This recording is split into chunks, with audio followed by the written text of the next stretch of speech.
दोस्तों, खबर में आगे बढ़ने से पहले अगर आप भी पीएम मोदी का खुलकर समर्थन करते हैं तो अभी इस वीडियो को लाइक कीजिए और लाल बटन को दबा के चैनल को सब्सक्राइब करके घंटी बजाकर कमेंट में लिखिए जय हिंद। योगी आदित्यनाथ सरकार 2.0 में भी चलने लगा बुलडोजर। पार्क की जमीन खरीदकर बनाई गई दुकानें कर दी गई हैं जमीन दोस्त। जी हाँ दोस्तों, आपको बता दें कि उत्तर प्रदेश में माफिया के खिलाफ कार्रवाई के कारण बुलडोजर बाबा के नाम से विख्यात हो चुके मुख्यमंत्री योगी आदित्यनाथ की सरकार के दूसरे कार्यकाल भी दबंगों के खिलाफ एक्शन जारी है। आपको बता दें कि टीपी नगर के जगन्नाथपुरी स्थित 2.5 लाख के इनामी बदन सिंह बद्दो से खरीदे गए पार्क में बनाई गई अवैध दुकानों पर बुलडोजर चला दिया गया है। पश्चिमी उत्तर प्रदेश का कुख्यात माफिया अवैध शराब तथा जमीन पर कब्जा करने के मामले में कार्रवाई के बाद से फरार है। मंगलवार को उत्तर प्रदेश की योगी आदित्यनाथ सरकार 2.0 ने माफिया के अवैध कब्जे के खिलाफ अभियान प्रारंभ कर दिया है और इसी क्रम में मेरठ में कार्रवाई की गई है। दोस्तों, रुक करते हैं अगली बड़ी खबर की तरफ। यूपी में पुलिस कर्मियों की छुट्टियां 20 मार्च तक रद्द।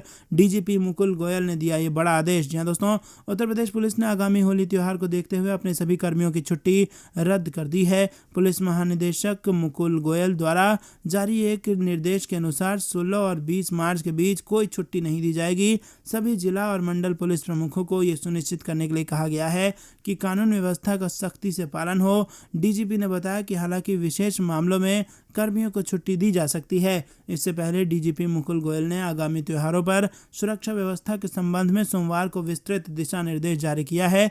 इसमें संवेदनशील स्थानों व मिश्रित आबादी वाले क्षेत्रों में पुख्ता पुलिस प्रबंधन करते हुए मोबाइल पेट्रोलिंग की व्यवस्था करने, सीसीटीवी कैमरा लगवाने तथा ड्रोन कैमरे के माध्यम से निगरानी कराने को कहा गया है। डीजीपी ने वरिष्ठ पुलिस अधिकारियों से कहा कि वो होलिका कमेटी, पीस कमेटी और नागरिक सुरक्षा समितियों के साथ बैठक करके समस्याओं का पता लगाएं और जिला प्रशासन के सहयोग से कम समय में उनका निराकरण कराएं। दोस्तों, रुक करते हैं अगली बड़ी खबर की तरफ। होली पर सरकार का बड़ा तोहफा, 1.65 करोड़ लोगों को फ्री मिलेगा एलपीजी सिलेंडर, ऐसे उठाए फायदा। जी दोस्तों, यूपी में भाजपा की सरकार बन गई है और इसी के साथ सरकार के चुनावी वादे को पूरा करने का समय भी आ गया है। सरकार के सामने सबसे बड़ी चुनौती है उज्ज्वला योजना के तहत होली से पहले फ्री गैस सिलेंडर देना।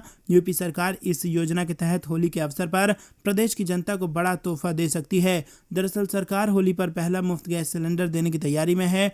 इसके लिए खाद्य व रसद विभाग ने शासन को प्रस्ताव भी भेज दिया है। आपको बता दें कि इस समय प्रदेश में उज्ज्वला योजना के 1,65,00,000 लाभार्थी हैं। ऐसे में इस वादे को पूरा करने के लिए सरकार पर 3,000 करोड़ का भार आएगा। गौरतलब है कि भाजपा ने विधानसभा चुनाव के अपने संकल्प पत्र में उज्ज्वला योजना के लाभार्थियों को होली और दिवाली पर निःशुल्क सिलेंडर देने की घोषणा की थी। चुनाव में बहुमत हासिल करने के बाद बीजेपी ने होली पर इसे देने की तैयारी की है। खाद्य व रसद विभाग ने सोमवार को अपना प्रस्ताव शासन को भेजा है, जिस पर मुहर लगने के बाद वित्त विभाग से बजट जारी किया जाएगा और जिलों में फ्री सिलेंडर बांटे जाएंगे। भाजपा ने ही उज्ज्वला योजना के तहत गैस कनेक्शन देना शुरू किया है। दोस्तों, रुक करते हैं अगली बड़ी खबर की तरफ। मुंबई में हीट वेव का अलर्ट, उत्तर से लेकर मध्य भारत तक तापमान में वृद्धि। जी हाँ दोस्तों, आपको बता दें कि मार्च के महीने में देश भर का मौसम शुष्क बना हुआ है और उत्तर पश्चिम और मध्य भारत के अधिकतम तापमान में लगातार वृद्धि हो रही है। वहीं कहीं हिस्सों में लू भी चल रही है। भारतीय मौसम विज्ञान विभाग के मुताबिक सौराष्ट्र और कच्छ के कुछ हिस्सों में भीषण गर्मी और लू की स्थिति बनी हुई है। इसके अलावा तटीय महाराष्ट्र और पश्चिमी राजस्थान के अलग अलग हिस्सों में भी तापमान बढ़ने के साथ गर्म हवाएं चलने की संभावना है।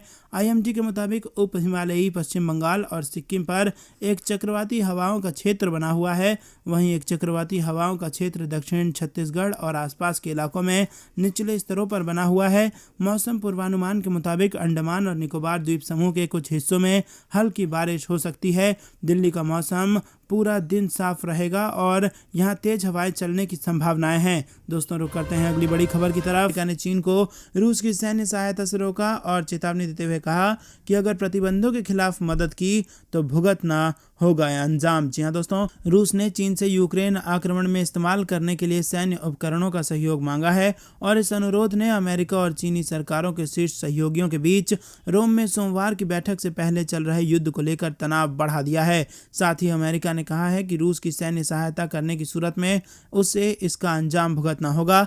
वार्ता से पहले व्हाइट हाउस के राष्ट्रीय सुरक्षा सलाहकार जैक सुल्वेन ने चीन को स्पष्ट रूप से चेतावनी दी है कि वो वैश्विक प्रतिबंधों, सजा से बचने में रूस की मदद करने से बचे। उन्होंने कहा कहा कि वो आर्थिक क्षेत्रों में रूस को आगे नहीं बढ़ने देंगे। चीन द्वारा रूस की वित्तीय मदद की पेशकश की संभावना राष्ट्रपति जो बाइडेन के लिए कई चिंताओं में से एक है। एक अमेरिकी अधिकारी ने संवेदनशील मामलों पर चर्चा करते हुए कहा कि हाल के दिनों में रूस ने यूक्रेन के साथ चल रहे युद्ध में आगे बढ़ने के लिए सैन्य उपकरणों सहित चीन से समर्थन का अनुरोध किया था। अधिकारी ने अनुरोध के दायरे के बारे में विवरण नहीं दिया। दोस्तों, रुक करते हैं अगली बड़ी खबर की तरफ। यूक्रेन के साथ जंग में रूस की दुर्गति से डरा चीन भारत से संबंध सुधारने के लिए दे रहा है ये संकेत। जी हाँ दोस्तों, पिछले 20 दिनों में कमजोर दिखने वाली यूक्रेन ने जंग में जिस तरह बाहुबली रूस की दुर्गति कर रखी है, उससे अब विस्तारवादी चीन की अक्ल भी ठिकाने आने लगी है और अब वो अपने शक्तिशाली पड़ोसी भारत से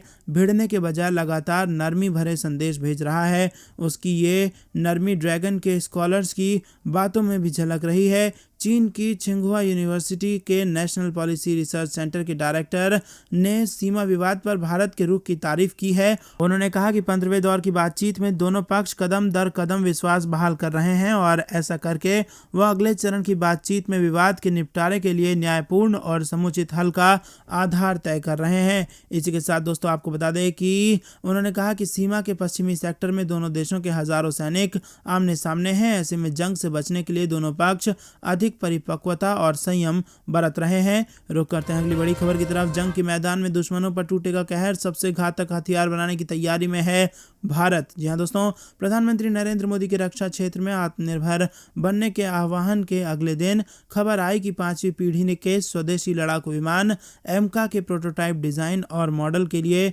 CCA की मंजूरी लेने की प्रक्रिया शुरू हो गई है। क्योंकि 5वीं पीढ़ी के स्टेल्थ फाइटर जेट काफी महंगे होते हैं, इसलिए बाहर से खरीदने की बजाय भारत खुद अपना एमका तैयार कर रहा है और ये जानकारी खुद रक्षा राज्य मंत्री ने लिखित सवाल के जवाब में संसद के पटल पर रखी। दोस्तों, रुक करते हैं अगली बड़ी खबर की तरफ। संसद में अक्षय चीन और POK के लिए प्रतीकात्मक बजट पेश हो, बीजेपी सांसद का बड़ा बयान। जी हाँ दोस्तों, आपको बता दें भारतीय जनता पार्टी के सांसद जामयांग न्यामग्याल ने सोमवार को कहा कि संसद में जम्मू कश्मीर के लिए बजट पेश करने के साथ ही पाकिस्तान के कब्जे वाले कश्मीर और अक्षय चीन के लिए प्रतीकात्मक बजट लाया जाना चाहिए। उन्होंने लोकसभा में केंद्र शासित प्रदेश जम्मू कश्मीर के लिए वित्त वर्ष 2022-23 के बजट और वित्त वर्ष 21-22 के लिए अनुदान की अनुपूरक मांगों पर चर्चा में भाग लेते हुए ये भी कहा कि प्रधानमंत्री नरेंद्र मोदी कश्मीर को जन्नत बनाने और जमहूरियत, कश्मीरियत और इंसानियत को जमीन पर उतारने का काम कर रहे हैं। लद्दाख से लोकसभा सदस्य ने विपक्षी सदस्यों पर निशाना साधते हुए कहा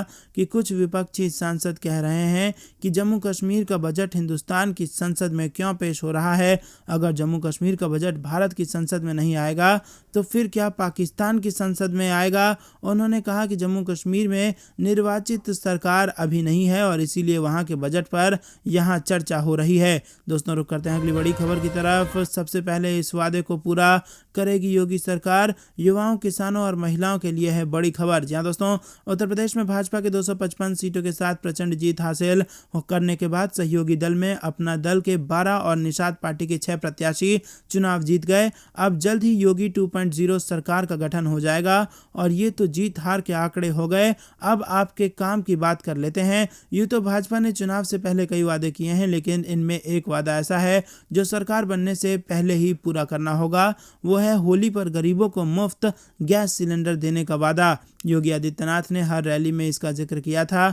अब 18-19 मार्च को होली है और इससे पहले ही लोगों को इस मुफ्त सिलेंडर की जरूरत होगी, जबकि योगी आदित्यनाथ 21 मार्च तक शपथ ग्रहण कर सकते हैं। ऐसे में शपथ ग्रहण से पहले ही योगी को अपना ये वादा पूरा करना होगा। इसके अलावा भी भाजपा ने कई चुनावी वादे किए थे। किसानों, युवाओं, महिलाओं, कामगारों से लेकर हर वर्ग तक फायदा पहुंचाने की बात कही थी। जी हां दोस्तों, किसानों को सिंचाई के लिए मुफ्त बिजली दी जाएगी। गन्ना किसानों का भुगतान 14 दिन के भीतर कराया जाएगा। प्रदेश में किसानों के लिए 5,000 करोड़ की लागत से कृषि सिंचाई योजना शुरू की जाएगी। और दोस्तों, इसी के साथ घोषणा पत्र के अनुसार 4,000 नए फसल विशिष्ट FPO स्थापित करके प्रत्येक एफपीओ को 18 लाख रुपए तक का वित्तीय सहायता प्रदान किया जाएगा। और कई सारे बड़े ऐलान किसानों के लिए किए गए थे योगी सरकार द्वारा। इसी के साथ युवाओं को और छात्रों को, शिक्षकों को कहा गया था कि हर परिवार के एक सदस्य को रोजगार या स्वरोजगार उपलब्ध कराया जाएगा। सभी सरकारी रिक्तियों को भरा जाएगा। 2 करोड़ टैबलेट, लैपटॉप युवाओं को मुफ्त दिए जाएंगे। सरकारी स्कूलों और कॉलेजों में खेल इंफ्रास्ट्रक्चर विकसित किया जाएगा। सरकारी खेल प्रशिक्षण अकादमी में खिलाड़ियों को मुफ्त टिकट उपलब्ध कराया जाएगा। इसी के साथ दोस्तों तमाम बड़े वादे युवाओं, छात्रों से भी किए गए हैं। दोस्तों जाने से पहले आप अभी इस वीडियो को लाइक कर लें और इस लाल बटन को दबा के इस चैनल को फ्री में सब्सक्राइब करके इस घंटी को जरूर दबा दें और अपने लोगों तक इस वीडियो को शेयर कीजिए। देख रहे थे आपका अपना चैनल। जय हिंद, जय भारत।